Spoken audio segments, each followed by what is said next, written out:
Shalom bien-aimé, na pesi biso mbote partout tozwami kolanda programme oyo toza kozala édifier, tozobakisa un plus et puis eza ko changer biso na ba vie na biso à chaque jour.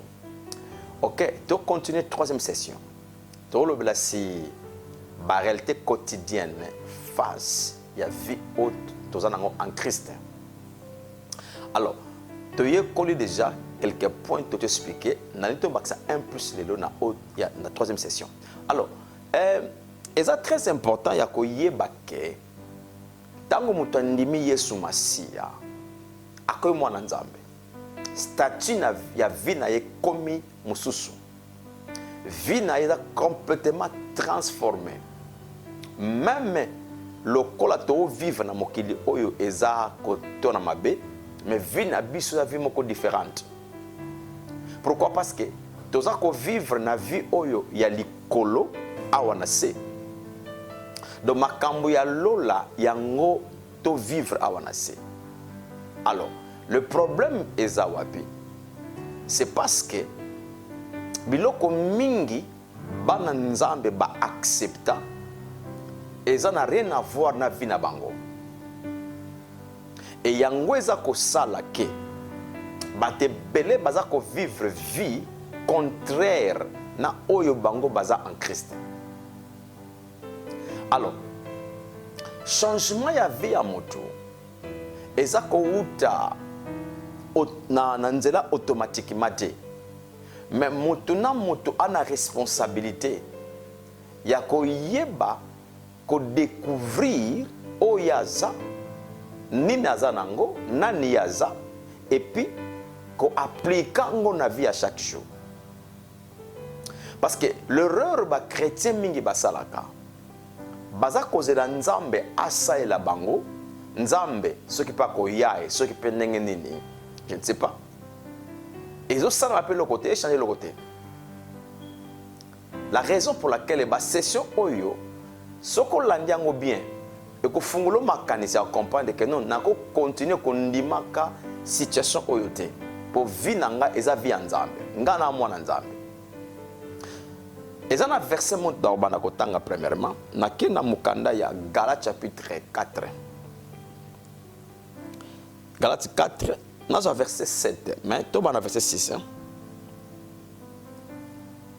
Yeah. Galates 4 verset 6. Yeah. Et parce que vous êtes fils, pour la confirmation, Dieu a envoyé dans vos cœurs l'esprit, dans l'esprit avec E majuscule. Et là, ici, Molimo Santo. Dieu a envoyé dans vos cœurs l'esprit de son fils, Molimo Santo, lequel écrit Abba, Père. Donc, oyo ezakola kisabiso molimo santo alinga ebisabiso notre position, notre statut. Nzambe azaka ka nzambe te pa na biso, nzambe aza papa na biso. Ezana relation moko intime ezako exister entre yo na tata nzambe. Sikoyo relation news va bénéficier ango. Sinon te ekotika la relation théorique mais ozo bénéficier ango te. L'une des raisons que mingi ba bénéficier ka intimité na nzambe te pour ba yebeli nzambe mabe ba na mauvaise impression sur nzambe nyonso ne utapi eza nengi ba yebisela bango sur nzambe bato mingi ti lelo bakanisaka nzamba nzamba kanda si nzamba akanda mais kanda ya nzambe lelo ezo sala te pa na biso. Pourquoi? Parce que kanda nyonso ya nzambe na mabe nyonso mokili esala pe esalaka ekota na nzoto ya Yesu Masia. Jésus alaki puni, alaki blâmé, alaki condamné, jugé na place na biso mokili. C'est pourquoi soki lelo okansaka tata na nzambe akanda akobeta yo akosala we ozana fausse impression sur tata na yo. Nzambe aza bolingo inconditionnel. atia condition moko te ke po alinga yo faut yo sa na bolamu boye po alinga yo il faut zongisa boye non nzambe alingaka yo tel ke ndenge oza okokende même na biblia otangi Romains 5:8 tina 10 oya omona ke avant kutu yo ya kondima Yesu nzambe aza kolinga o déjà inconditionnellement. Alors la raison pour laquelle c'est très important ya koyeba ke yo za mwana ya tata tata nzambe alingi yo ozala bien ndenge kutu yo lingelaka bolamu pona yo moko ndenge yo lobaka ke nzambe alingaka yo ya lingaka yo koleka kutu ndenge yo lobelaka ndenge yo lobaka ke nalingi na pambolama nenake liboso epa nzambe c'est plus que ça. Bon, nzamba tata na yo alingi yo o prospérer alingi yo ozala en bonne santé mabe nyonso ozo vivre soko ovi mabe nyonso komona euta ke pa tata na ote l'erreur batu ba osala yango ba ko telemela mabe te ba ko chasser démon te baza ko guérir mutu passe na bango te pona bango ba yebi ke nzambe muta permetaka makambo nyonso nzambe za auteur makambo nyonso. Tu vois fausse impression wana si nzambe yango za konyokola ba via bala nzambe mingi. Awa le Saint-Esprit a confirmé que tango tondimi Yesu molimo na Yesu masia do molimo santo aye pa na biso apesi biso statut ya kobenga nzambe aba papa. Verset 7 alobi ainsi tu n'es plus esclave mais fils. Et si tu es fils, tu es aussi héritier par la grâce de Dieu. Ozali susu moumboute, moumbo ya nini. Naso moumba maladite, made cause la sujet nangaite. Naso moumba kufate, na moumba démonte, na moumba kuzangate, na moumba konyokamate. Donc tu n'es plus esclave. Oyo maladie contrôlaka, oyo kufe contrôlaka. Maintenant oza libre. Oza libre pourquoi? Parce que maintenant au champ statut au comment mutu ya ba droit mutu ba privilège na kati ya ndako tata nzambe.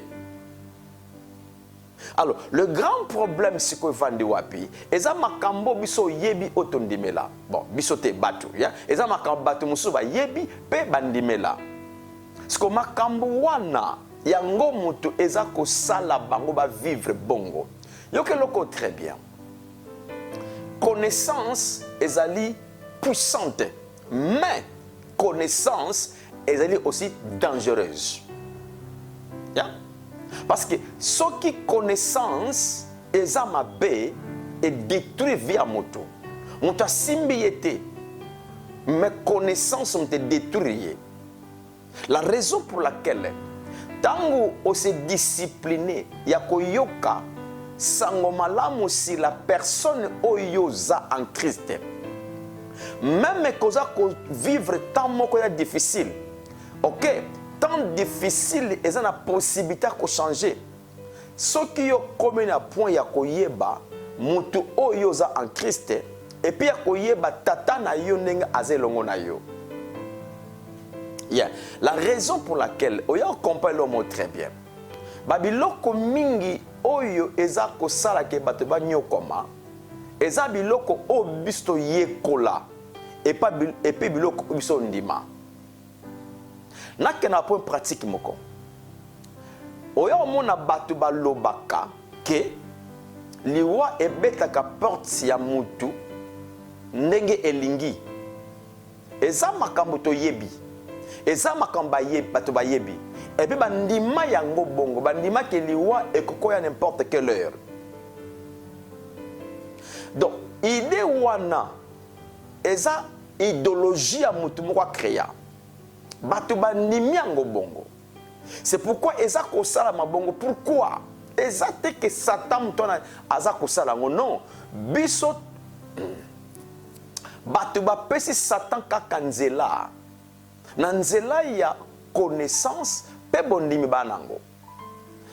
Vous savez tango bato balobaka na tango matanga bato balobaka o nzambe apesi nzambe azui bato bandimango bongo o liwa muntu akufi mwana akufi eza volonté nzambe nzambe muntu a souverain bien aimé siko ba connaissance wana sans le savoir et fongoli porte na pasi et fongoli porte na liwa mutu aloba phrase wana ke nzambe mutu apesi yepazui eza Job. Job sotangi Job chapitre 1 verset 21. Job mutu aloba yango. Mais tu comprends très bien. Tant que Job aloba yango azaki na période nini? Est-ce qu'azo vivre na temps la nouvelle alliance? Non. Est-ce que mwana nzambe? Non. Et puis ce qu'on s'est dit analyse ya verset wana, ça la exégèse ya verset wana. Oya omona ke nzambe te mutazwa ki biloko ya Job. L'analyse sera partie à chapitre 1 verset 1. Nani oyo akena ko détruire biloko ya Job? Ezaki nzambe? Non, ezalaki Satana. Mais Job alobi nzambe apesi nzambe azwi nzambe te azwaki biloko na ye diable mutu akena ko détruire. Parce que Job azaki aussi na sebe mention ya douleur. Akopi koloba n'importe quoi. Mais ce que tu as commis wana sans analyse, ton ndima yango ko nzamba pesi nzamba zui. Nazaki na mbongo ke nzamba tazui yango. Naki na libale kufi nzamba tazui yango. Moi na kufi nzamba tazui. Mais ça c'est n'importe quoi. De n'importe quoi. Tu dois qu'on la porte pas à Satan et pas à maladie et pas à kufa. Yokana l'accès au moko hein. Eko aider au makasi. Ke na Hébreux chapitre 2 verset 14. Hébreux 2 14. Nous avons des forts temps multiples versets dans la situation mingi pour nous aider. Ainsi donc, puisque les enfants participent au sang et à la chair, il a également participé, participé lui-même, afin que par la mort de lui, par la mort, il anéantisse celui qui a la puissance de la mort. Par la mort, mort et Zikufa. Donc, Nanzala liwa ya Yesu, liwa weza kokotungisa bato, liwa pesi li makasi. Donc, là bien. Par la mort, il anéantit celui qui a la puissance de la mort, c'est-à-dire le diable. Verset 15. Et qu'il délivra tous ceux qui, par crainte de la mort, étaient toute leur vie retenus dans la servitude. Donc, bato bazali ko banga liwa, yango liwa ezakosa de pana bango et puis kolo liwa ezakini Satana. Parce que Yesu na croix, sotangi 1 Jean 3:8, Yesu aye ko détruire les œuvres du diable. A ko détruire après non, na croix toutes les œuvres Satan qui détruites.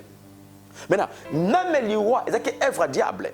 Parce que Nzambe Yesu na croix a détruit ba œuvre diable, a saisi puissance à Satan et puis a délivré biso. Bato balaki na kobanga liwa à cause nengi to mona liwa salaka et puis ben formation liwa est comme qui état émotionnel ya bato. Parce que Yesu a kango libiso.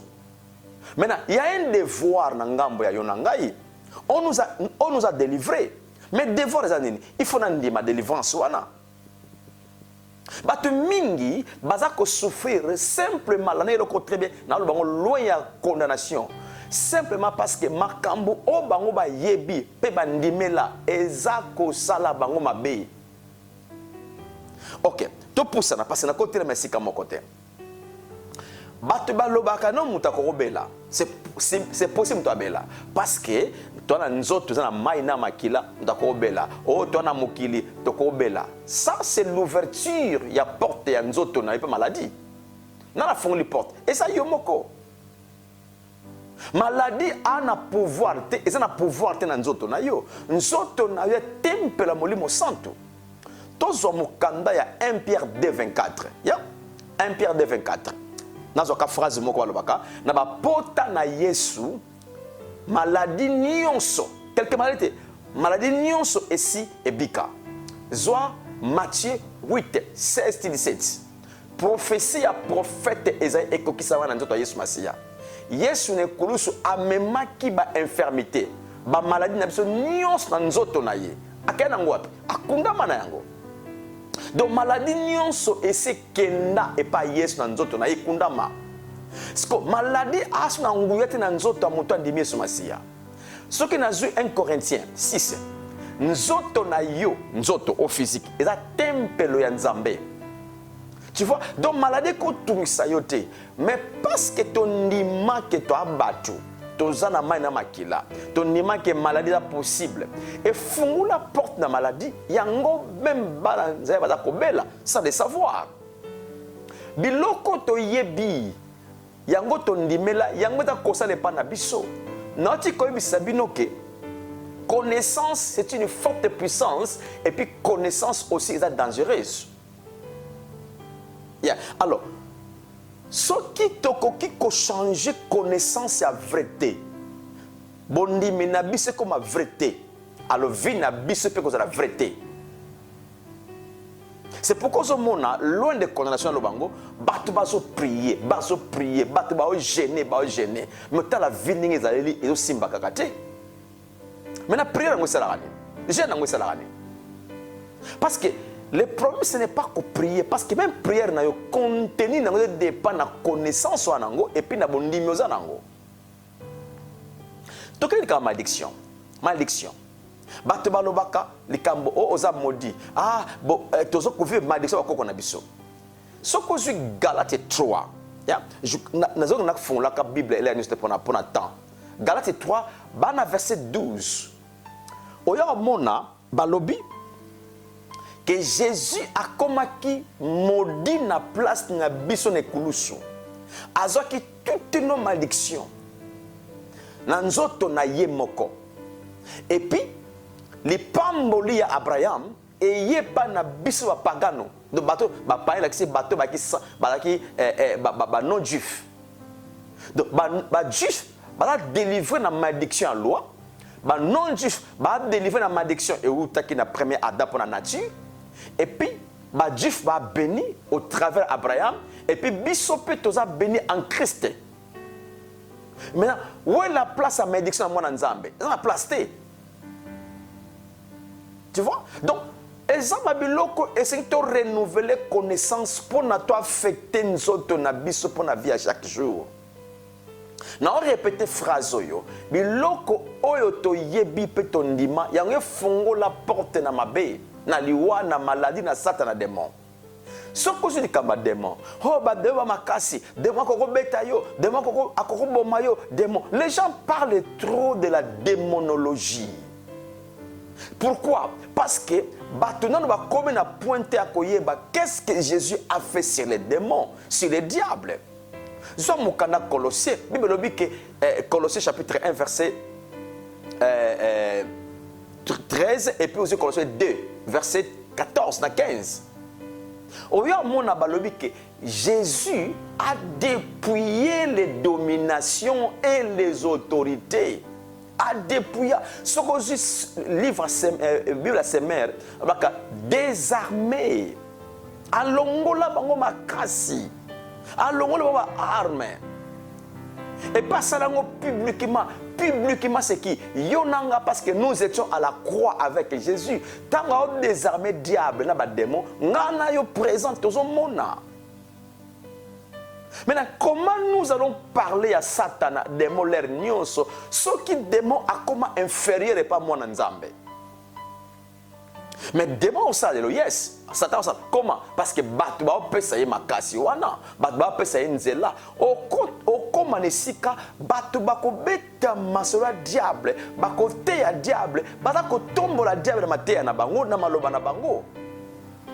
Être eza inférieur et pas na yo tombola l'air nyonso. Alors sani azu nzela ko sa musala.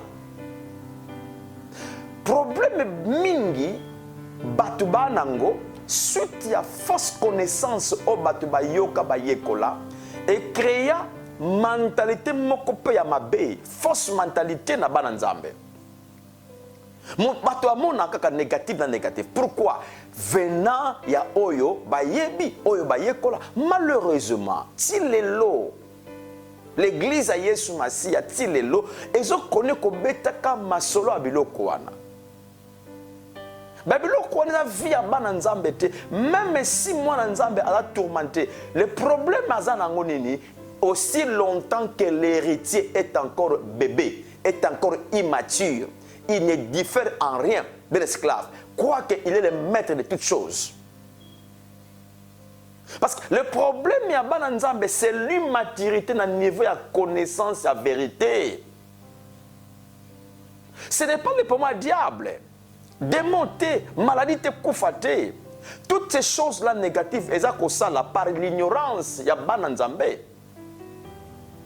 Parce que ceux qui ont bengani Satan, Satan m'a bengana yo. Ceux qui ont otindiki madi musika madi mtotindika yo. Donc, le grand problème est zawapi. Nous devons vivre une mentalité négative au but de créer par la fausse connaissance. Maintenant, le travail est un changement ya koyeba. Bien sûr que c'est un travail et temps, un processus, mais il faut na banda yango. Muta alingine koye ko la vérité. Alors, ceux qui ont découvert la vérité à vivre en Christ, ont vivre vie naturelle. On vit à moi dans Nzambe, n'a pas qu'une bande, on vivre vie surnaturelle, vie à éternité. Normalement, vie na biso et c'est à éternité à onasi. Ça c'est surnaturel. Mais beaucoup à bande Nzambe, tout est naturel. Donc à recouvre à n'importe quel moment, à n'importe comment, à combien à n'importe quel moment, à cogno comme anaye, des mois qu'on sakanaye. Mais ça c'est catégorique, mais cause à la bongoté. Ce qui est bongo, mais pourquoi ils sont koufa?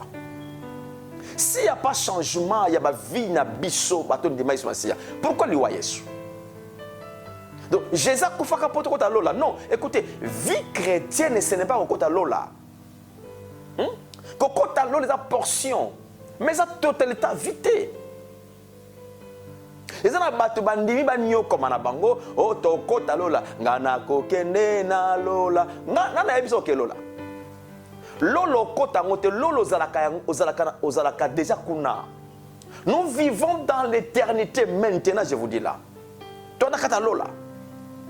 Nako peso ba verset Bible lobi to se kwa na Yesu.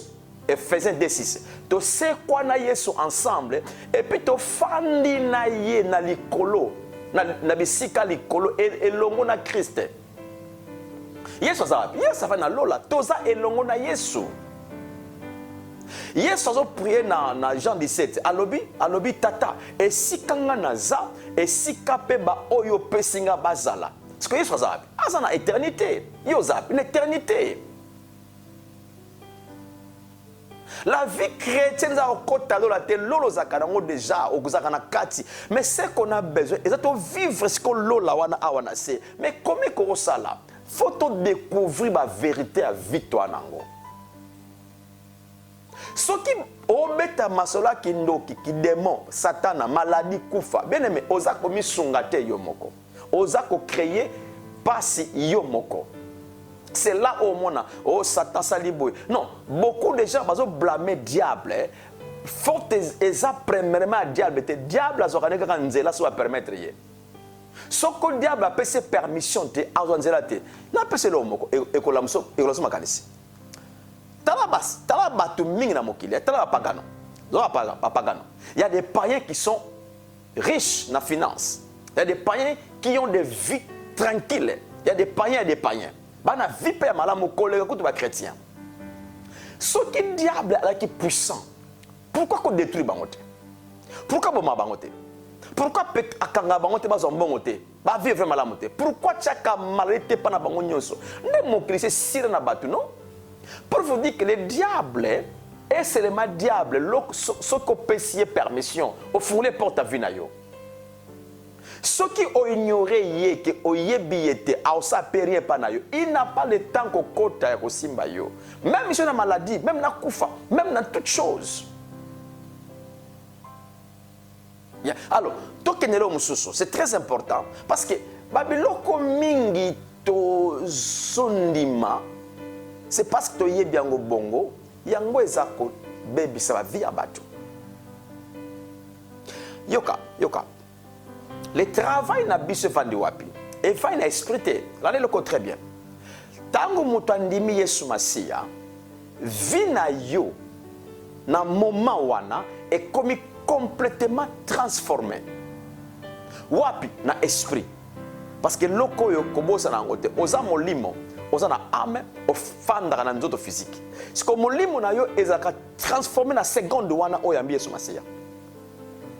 na esprit na yo au côté lola au van éternité na esprit na yo oza béni na esprit na yo nzambe ko kota kat na yo okomi mwana nzambe okomi héritier nzambe mais sikoyo na partie ya nzoto changement ezwi place te mais nzoto aussi eza délivré mais pour nzoto e vivre eza na besoin makambo eza na molimo oyo eza transformé et a touché nzoto or ndenge vie fonctionnaka molimo na biso affectaka nzoto directement te entre molimo na nga na nzoto na nga physique eza na médiateur na kati médiateur na ne amen ame wana place ba sentiment ba pensée ba émotion intellectuel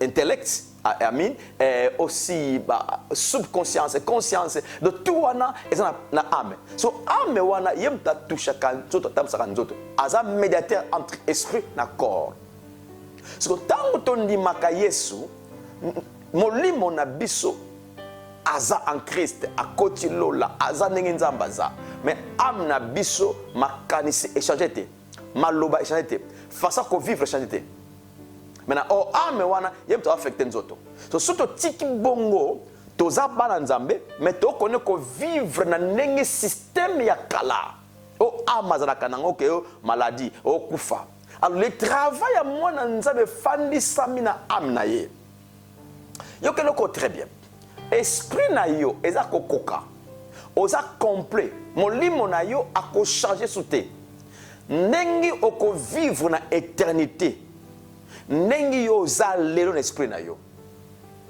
mais ce que ame na yo nano ezwi connaissance complète te parce que soki ame ayekoli azwi connaissance oyo esprit anango ndenge oza en Christ c'est que ame na yo yem to ako affecter nzoto c'est là au mona nzoto na yo et bandi ko vivre vie à éternité à onase parce qu'il y a une possibilité à victoire okokoma yango te parce que tango botamaki asiko botamaki victoire obotamaki champion obotamaki na santan nzambe obotamaki immortel.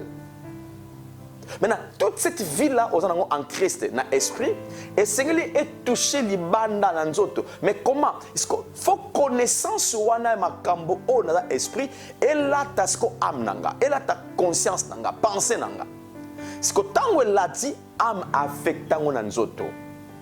C'est là au moins ce que nzoto na yo avani ko vivre le lenge vie aux anango en Christ, mais dans la partie physique, dans la partie tangible.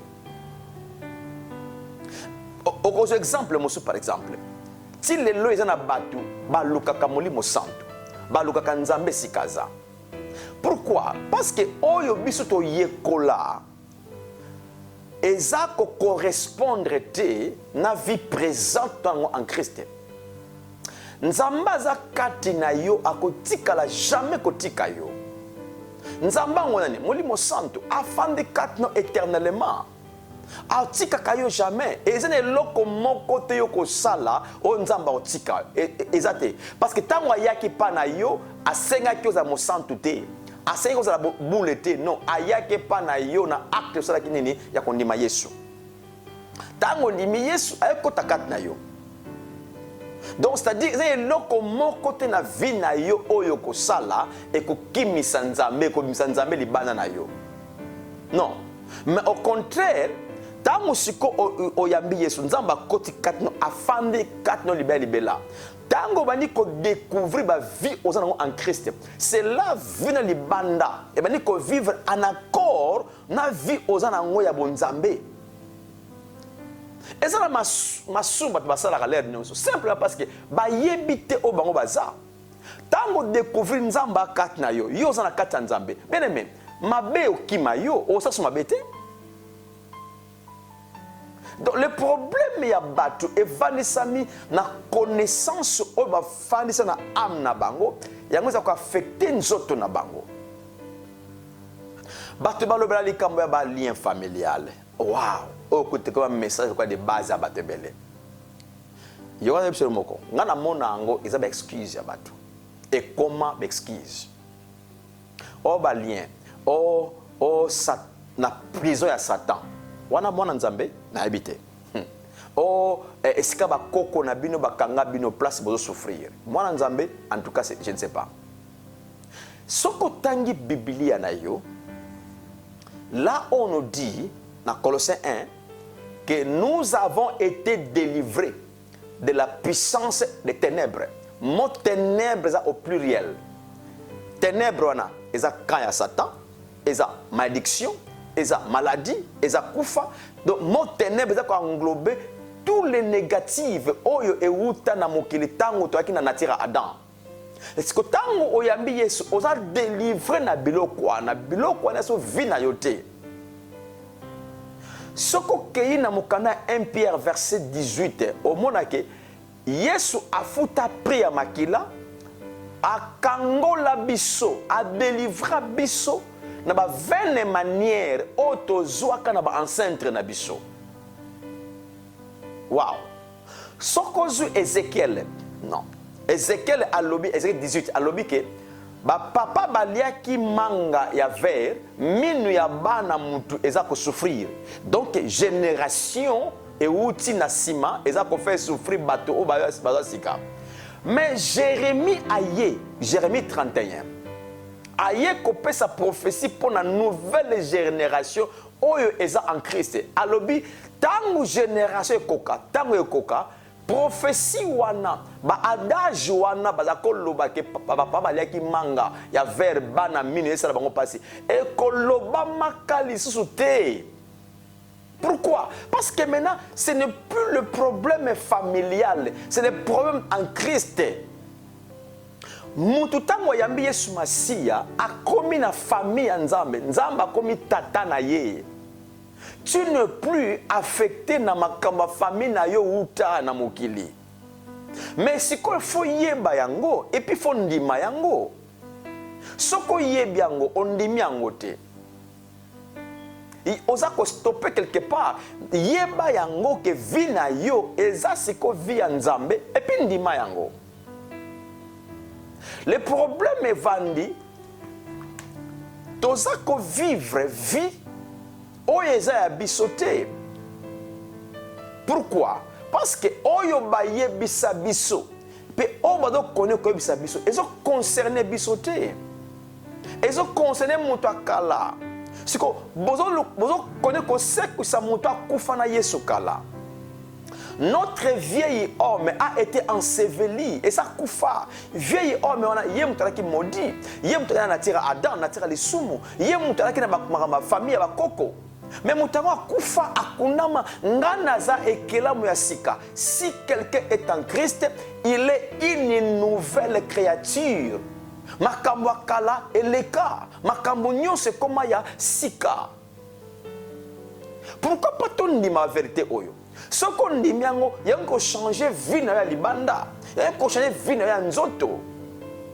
Maintenant, ce qui n'a pas dépendre de notre expérience à chaque jour, nous avons une maladie, nous avons passé, nous avons un monté, nous avons bola, nous avons liwa. Ce qui dépend de biloko bien aimé, ozo komi sa vie na yo vie a passe na mokili oyo. Tandis que oza mwana ya Nzambe, pas seulement mwana, oza héritier ya Nzambe. Parce que erreur moko eza ko uta na connaissance et uti wapi batu bazo ba ko harmoniser l'ancien et le nouveau testament, l'ancienne et la nouvelle alliance. Yoka l'ancienne alliance ou bien le nouveau testament loba, nouveau testament ezala qui simplement ombre il y a nouveau. Tango to koti na nouveau tu as besoin d'ancienneté. Ancien c'est kokisama. Batu bazako lo komi yekola na Ancien Testament. Bazoko ba yeba vi na bango na Ancien Testament. Balingi ba yeba Nzambe na Ancien Testament. Yoka Ancien Testament, c'est une révélation correcte mais incomplète. C'est une révélation correcte mais incomplète. Parce que oyo bokomo dans l'Ancien Testament yango te kanzambaza nzambaza plus que ça. Dans l'Ancien Testament au comment Moïse a l'accepté nzambe que nzamba bolingo. Mais dans le Nouveau Testament, dans la Nouvelle Alliance, nzambe a amour inconditionnel. yoka vie ya ngana yo etake mwana nzambe e bandi na ba livre ancien testament to uti na acte des apôtres place to bandeli. Même les 4 évangiles et la nouvelle alliance et le nouveau testament. Les 4 évangiles et l'Ancien Testament. Parce que l'Ancien Testament, testateur n'a nous accouffité. Pour le testament est en vigueur, il faut testateur accoufa. Siko na 4 évangiles Yesu na kufite na suka nango Yesu akufa. Siko na jour ya Pentecôte na acte 2 tango molimo santo e contre la première disciple, c'est là où l'église est botamela, c'est là où l'église est bandela, c'est là où une nouvelle créature est bandela. Vina biso bandi wana yango soko lingi omiyeba bana kotanga parta actes apôtres tanga bepitre ya Paul bepitre bandeko mususu au monde la beauté ya salut, beauté à vie chrétienne. Soko yekoliango bien on dimiango. Bien aimé, maloba wana ozo yebeshi et toucher les bananes yo.